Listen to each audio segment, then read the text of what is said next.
Hello বন্ধুরা, আজকে আমি বানাবো ইলিশ মাছের ভাপা ইলিশ। এই যে আমি ইলিশ মাছ ভালো করে ধুয়ে আঁশগুলো ছাড়িয়ে পরিষ্কার করে নিয়েছি। এগুলো ভাপা করব আমি। এগুলো প্রথমে আমি নুন হলুদ দিয়ে মাখিয়ে নেব। আর এই যেখানে সাদা সর্ষে, কালো সর্ষে আর দুটো লঙ্কা, কাঁচা লঙ্কা নিয়েছি। আর এখানে একটা ছোট্ট পেঁয়াজ আর দুটো রসুনের টুকরো নিয়েছি। এগুলো ভালো একসাথে বেটে মাছটাকে মাখিয়ে আমি ভাপা করব। তা আপনারা দেখুন আমি কিভাবে রান্নাটা করছি।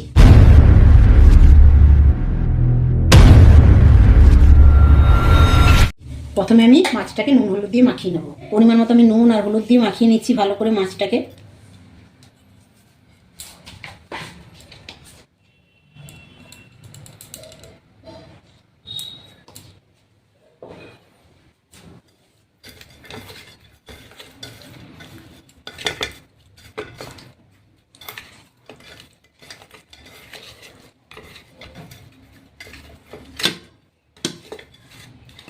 মাছটাকে আমি মাখিয়ে নিলাম। এবার মাছটাকে এইভাবে রেখে আমি সর্ষেটা ভালো করে বেটে নেব। বন্ধুরা, আমি শিলনোড়াটা ভালো করে ধুয়ে নিয়েছি। এবার আমি এই সর্ষেগুলি এই শিলনোড়াতে ভালো করে মিহি করে বেটে নেব।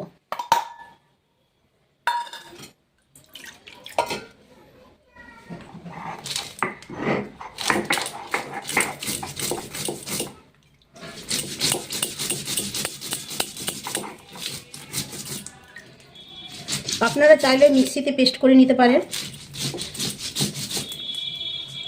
আর এই সর্ষে ইলিশ ভাপা খুবই ভালো লাগে, গরম ভাতের সাথে খুবই অসাধারণ লাগে।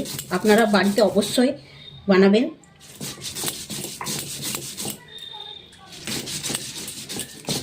ছেলেরা তো খেতে চায় না, ইলিশ মাছে প্রচণ্ড কাঁটা থাকে, ওরা কাঁটা চাড়াতে ভয় পায়, সেই জন্য ওরা খেতে চায় না। এরা আমরা দুজনেই খাবো। আমাদের তো খুবই ভালো লাগে ইলিশ মাছ। ওদের জন্য আবার আলাদা করে ডিম রান্না করতে হবে, কারণ ওরা ইলিশ মাছটা খেতে পারে না ওই কাঁটার জন্য। সেই জন্য ওদের জন্য আলাদা করে আবার ডিম রান্না করব।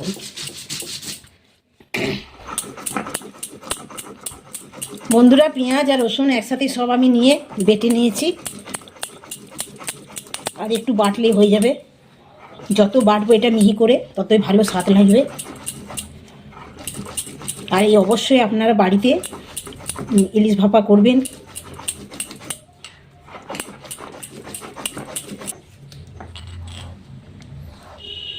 বন্ধুরা, বাটা হয়ে গেছে। এবার আমি এটিকে তুলে নেব।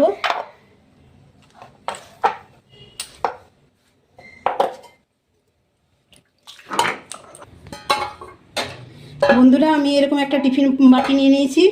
আর মাছটাকে ইলিশ মাছটার মধ্যে এবার সর্ষে বাটাটা দিয়ে দেবো।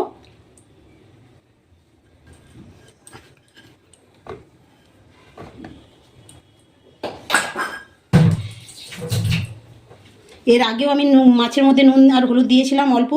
এখনও আমি অল্প হলুদ আর নুন দিয়ে দেবো পরিমাণ মতো। সেরকম আপনাদের দেখে নিতে হবে, না বেশি নুন হয়ে গেলে খেতেও খারাপ লাগবে।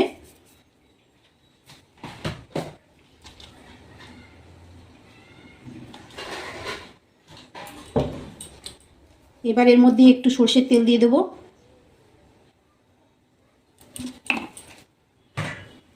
এবার এটিকে ভালো করে মাখিয়ে নেব।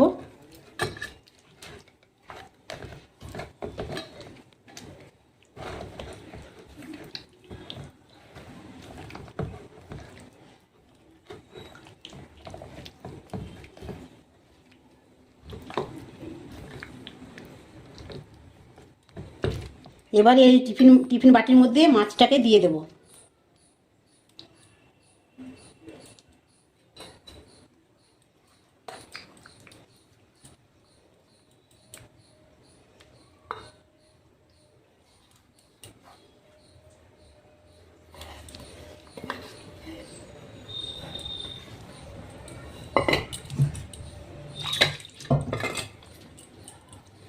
সামান্য বাটিটা ধুয়ে আমি জলটা দিয়ে দিলাম। আর এর মধ্যে আমি কাঁচা লঙ্কা চিড়ে দিয়েছি। আর এর মধ্যে আবার অল্প সর্ষের তেল দিয়ে দেবো।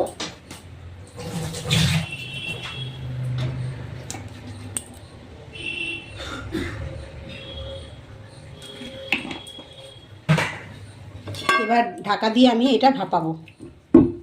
এবার আমি ওভেনটা জ্বালিয়ে নেব।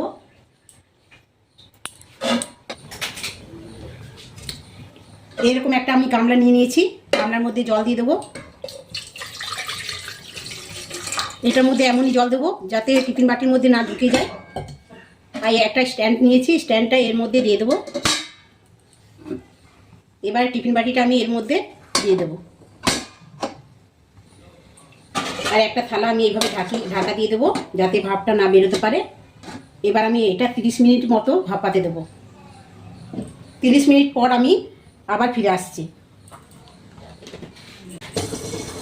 বন্ধুরা 30 মিনিট পর আমি ফিরে এসেছি। 30 মিনিট পর আমি ঢাকাটা খুলে নেব। এবার আমি ওভেনটাকে অফ করে দেব। আমি এটা মিডিয়াম আঁচে রেখেছিলাম। এবার আমি অফ করে দিয়ে এটা টিফিন বাটিটা ঠান্ডা হতে দেবো। গরমে তো আর খুলতে পারা যাবে না, সেই জন্য ঠান্ডা হয়ে যাওয়া পর্যন্ত আমি অপেক্ষা করব।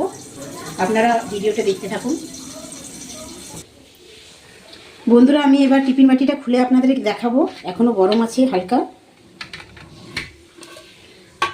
দেখুন কেমন হয়েছে, খুব সুন্দর হয়েছে। এবার খেয়ে দেখতে হবে যে কেমন লাগছে।